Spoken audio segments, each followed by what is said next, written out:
This show is sponsored by all of you. Thanks to all the donors who donated generously to the show. You can do so through all the platforms you see there, including Streamlabs.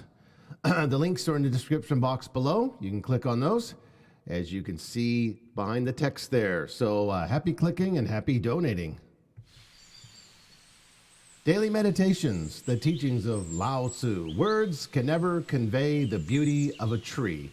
To understand it, you must see it with your own eyes. Language cannot capture the melody of a song. To understand it, you must hear it with your own ears. So it is with the Tao. The only way to understand it is to directly experience it.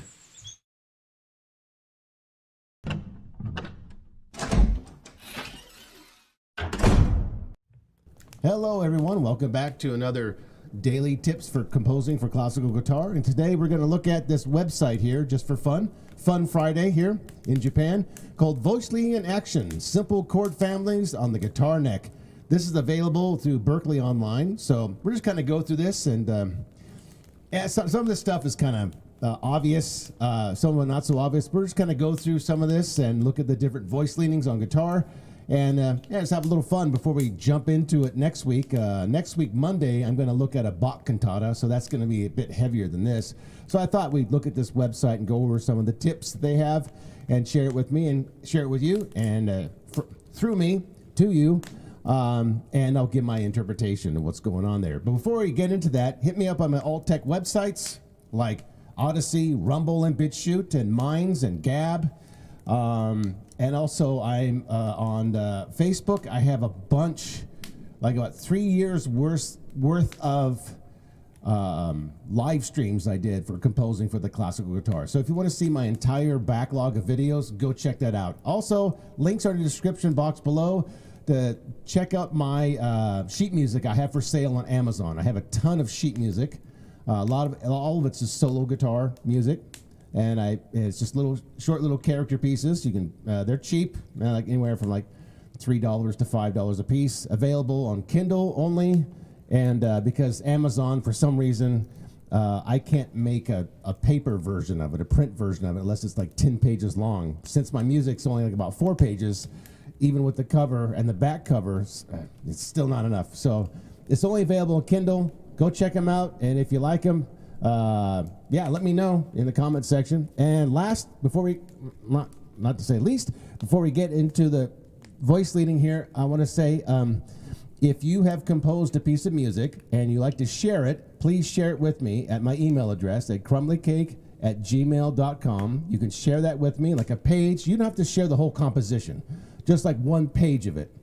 And my email address is crumblycake@gmail.com. Send me a link through a file sharing conduit, like maybe I don't know, Dropbox or Google Docs, or maybe something more secure like MediaFire. I like using MediaFire. That's an old platform, been around for years.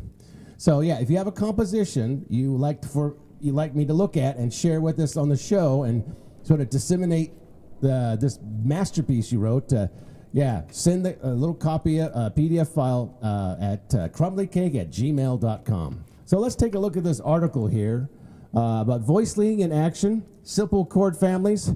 Now, this is kind of basic. So, you know, it's Friday. I want to have a little fun. I don't want to get too heavy into it until we get to the Bach. So it says here, according to them, the term voice leading refers to the way in which individual voices move from chord to chord. Right. So voice leading, not really point and counterpoint, but it does go into counterpoint when you do voice leading. More so on piano, I think. Guitar is a little different because the way it's tuned, the way the tuning is different from piano. So the best voice leading occurs when individual voices move smoothly. Yeah, that's key. That's really important. I've been saying that for a long time. When you write guitar music, and since there's a lot of chords involved, make sure that the voices and the melody too are moving smoothly from one to the next. That's so important. You don't want like really large leaps. That's something my brass teacher used to tell me. He said, no large leaps. Brass players cannot play it. They can't do those wide leaps or anything. Just keep things smooth. If you want to hear a good example of smooth voice leading, listen to Gustav Holst's Brass Quintet. That's a good example right there. You can achieve this by moving between chords using the same note, right? or moving up and down by a step, half a step or whole step, in the inner voices of the car, the inner guts, whenever possible. Okay, so far I agree. So let's play through this simple voice leading exercise, and we can analyze the voicing, see if it does follow the definition of moving between chords using the same note or moving up and down by step, half step in the inner voices of the chord. So we have same note or different note moving stepwise fashion. Look at the chord families and see how they relate to each other. So here's the major chord families right up there. G major. So we have, here's G major. You can see that. Then it goes to G major 7. So far we're moving from the root down to the 7th, and we're going to go down to the flat 7 to the, and then we have the 6th right there, and then we have the flat 6, and then we have just G again. So what's the inner voice that's moving? G, G sharp, G natural, G sharp, F natural, E, E flat, D. That's what's moving. All the other notes stay the same. So if I were to play this throughout the whole thing, like this,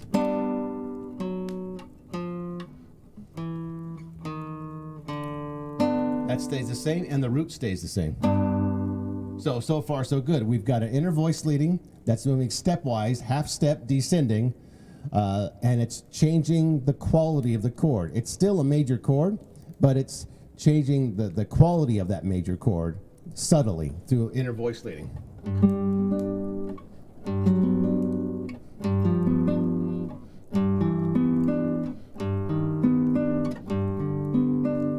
Now that's just basic chord voicing, and that's what you want to achieve. You want to find the common tones, which are D and B and G, and the rest in the inner voices moving. And it's and remember, in like jazz, especially jazz chord comping, you want to keep things within a minor second from each other, very close in the vicinity. It's about more jazz chord comping is more about economy than anything else.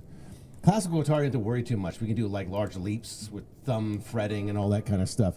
But jazz, you want to keep it simple. But I like to apply that same rule to classical guitar as well. Keep the voices together. Make things as easy as possible for you.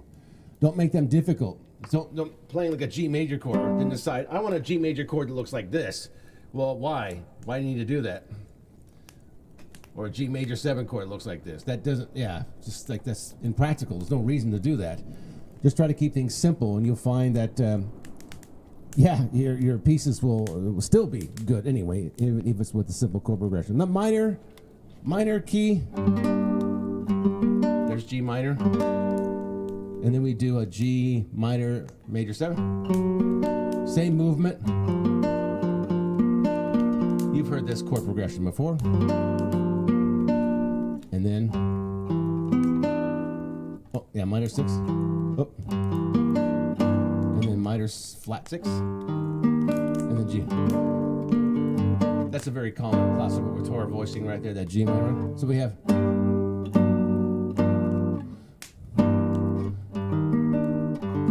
And it's the same movement, and it's virtually the same chord tone.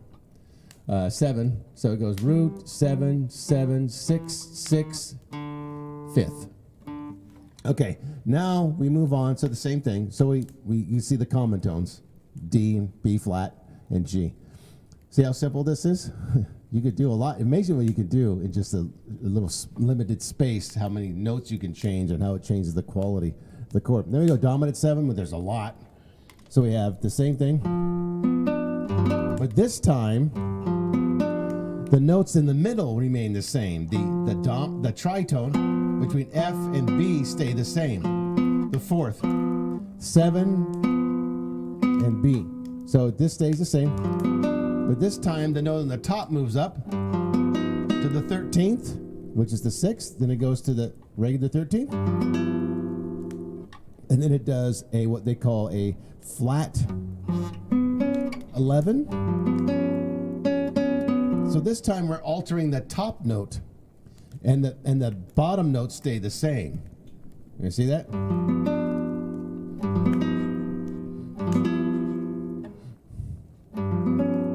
There you go. sharp 11 right there. Okay, so now we're moving on to, so that was a bit different. So number 4, let's look at number, how much time we have. Okay. I don't want to spend too much time, just kind of get the basics. I'll share a link. This link will be available to you in the description box below. Click on it whenever you want to, and just play around, follow along if you want to. Let's see, G minor 7, G minor 7 flat 5, G minor 7 11, and G diminished. So now we go to the minor 7. See, before we just had regular old G minor, and now we got the dominant, G dominant, and now we get to the minor 7. We'll get to the major top voice later if we get major 7. Okay, minor G, let's see minor 7. G minor 7. And this time the top voice moves again. Flat 5 on the top voice. And then we go down to 11.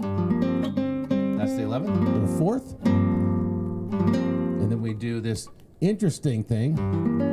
This diminished chord. Now what changes? Now the only change that takes place for the first 3 chords are the top voices, D and B flat. B flat, right? D flat, B flat, E, B flat, D flat, B flat. It's supposed to be B flat. Okay, but that's the only thing that changes the top voice. D, D flat, C, D flat again. But the bottom voice, G, F, B flat, or G and F stay the same. So this stays, and on top you have this.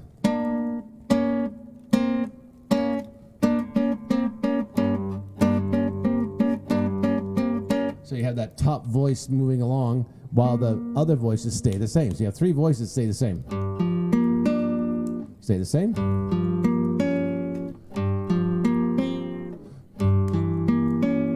Except one exception with that diminished chord. The F, the 7th, becomes flat. F flat. Or E, the 6th. So not only do you have D flat, the flat 5, we also have the flat 4. Flat 11. So that was the exception. Okay, everything else, everything up to this point was pretty much consistent, but this time 2 voices had to be changed in order to make. But it's a very simple change, very subtle. It's just going from, one note to here and one note to here. So it's two notes moving in sync. You can go.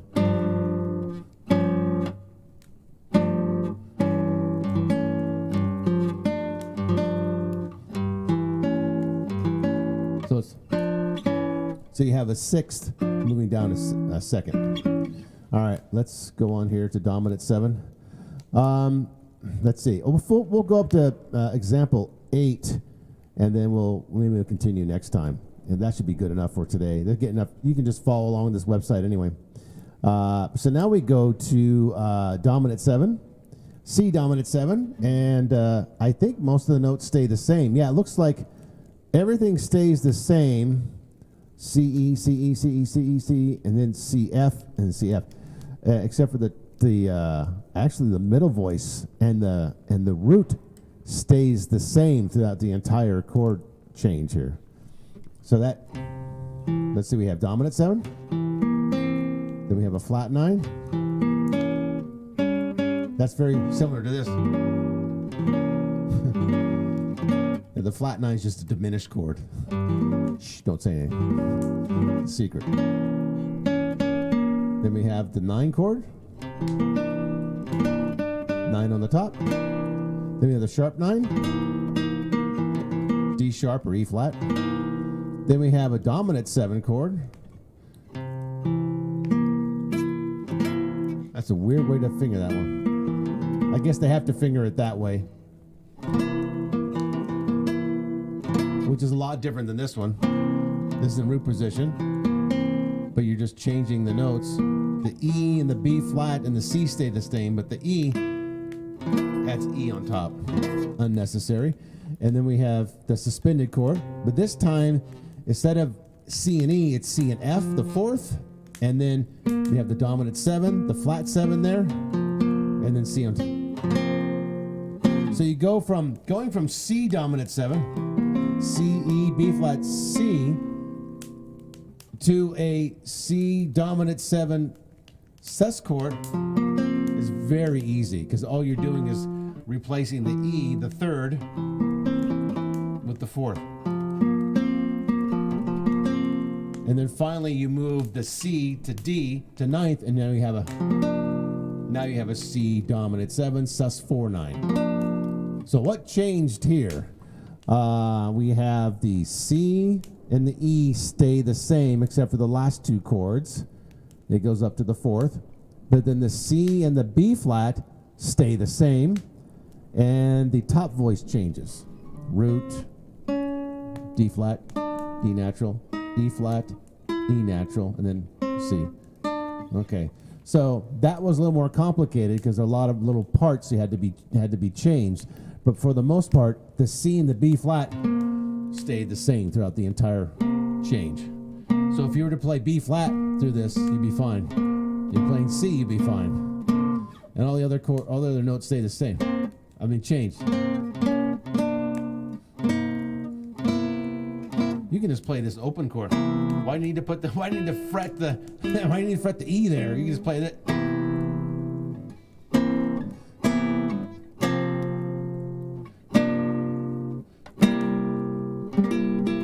The F. There you go. You had to resolve that seventh there.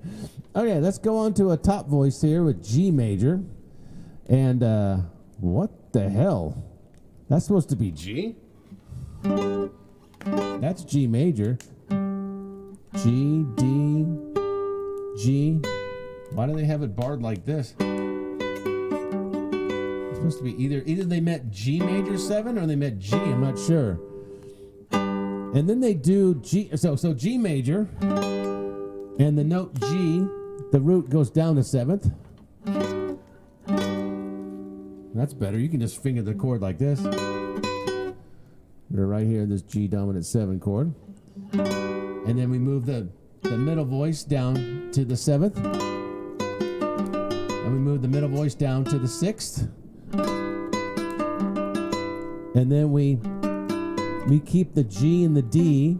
And we have the 7th. And we have the suspended with the C on top, the 4th. So you have G,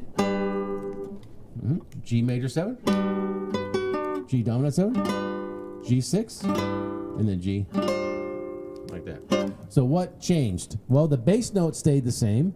The fifth GBD stayed the same. The top note didn't stay the same. It changed to go to the 4th. But the inner voicing changed from G, F sharp, G natural, E, F. So far, their definition of the voice leading is correct. You find common tones or you stepwise fashion. You change it by a half step or a whole step. Okay, now we get down to the same thing, this time minor and then dominant 7. These are all chord voicings on the top. So, a minor chord, and a minor major 7. This time the B flat and the G. The B flat and the G stay the same throughout the whole chord progression. So we have G. So all you have to worry about is the inner voice, because everything stays the same. The G, the D, the B flat, G, D, B flat, G, D, B flat, G, D flat. That's the only minor second, B flat, and then G, D flat, F flat, and then we have B flat. Okay, so that pretty much stays the same. So you'd have to worry about the inner voicing. Okay, and then we have the G minor 7, and then we have this 6th chord. So far we have G, G sharp, G natural, E. Then we keep the B flat and go. We do a diminished chord. That's, they say, G minor 7 flat 5. That's just a diminished chord. Because in the next, we have a diminished chord. B, we have G, D flat, F flat. This sounds more like a diminished chord. And this sounds like a Okay, so let's finish up here with the dominant 7 chord. This is kind of going a little bit longer than I thought, but that's fine. I thought I'd wrap this up in 10 minutes because it's kind of easy. We'll go over like this stuff later if you like. Just let me know. But let me finish up with 8, and then it'll be it. C dominant 7 with a flat 9, 9, flat 5, flat 5, 9, flat 5, flat 9. So what stays the same? Well, the G note stays the same until up to this chord goes down to G flat. Then it stays G flat and G flat. The B flat, okay, the B flat stays the same. So the top voice is always the same. B flat. How about the inner voice? Oh, E. E stays the same. Doesn't go anywhere. But except for the inner voice again, we have C, D flat, D natural, C, then D, and then D flat. Let's hear what that sounds like. So we have this minor 7, oh, dominant 7. That's dominant. Then we have C dominant 7 flat 9. In other words, a diminished chord, just like the diminished chord up here that was called a G minor 7 flat 5 is now called a C7 flat 9. Or you might be familiar with it. It works.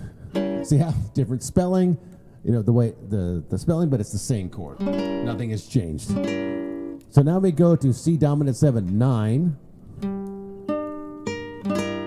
which is exactly the same chord as, voila, C minor 6. Same chord. But they call it a C dominant 7 9. There's the 9. And this was called C minor 6. There's a 6 right there. So there's a little something to keep track on. These chords, yeah. Once you get used to the shape of the chords, they're all the same. Now, C dominant 7 flat 5. Let's see. There's a flat 5. There you go. That's a common chord. We didn't find that before. We flatted the root, the 5th. But the B flat stayed the same. Then we keep the flat, and then we go B flat. So now we have a flat 5 with the 9 on my pinky there, and then the 3rd, and then the 7th. And then finally we finish off with a C dominant 7 flat 5 flat 9. So we have the flat 5, flat 5, flat 9, and then that's just a dominant 7 chord. That's a G flat dominant 7 chord. But they call it a C dominant 7 flat 5 flat 9. But it's just G flat dominant. All right. You'll find that it's just the same. That makes it easier, actually. That reference there makes it a lot easier to memorize the chord shapes and the function of the chord and the chord tones. So there you go. That particular one, when you start getting to dominant 7s and a little more chord tones, it gets more complicated. But it's just a matter of changing the voices. The inner voice usually is being changed. Very seldom does the top voice or the bass note change. But when they do change, it changes in regards to a half step. This would kind of get it wrong with the definition. The definition here is by step. Well, what kind of step? Half step usually. Usually, half step. So there you go. There's voice leading in action. I hope you found it useful. Go check out the link in the description below. And go check out this website. It's kind of fun to go through these chords, but if you need help with it, let me know. I'll be glad to finish up this some other time, because we have voice leading chords, we have tensions, and all kinds of way to move from chord to chord simply and easily without making large leaps. We have a whole section here, so if you want me to cover all of this, a parallel movement, we start going over, well, parallel movement, whoa, that's blasphemy. We don't say that in music theory. We avoid parallel motion. All right, that's it for today's video. Hope you enjoyed it, and we'll see you next week. I'll start with the Bach cantata. We'll get into really heavy stuff here. All right, see you next video. Bye-bye.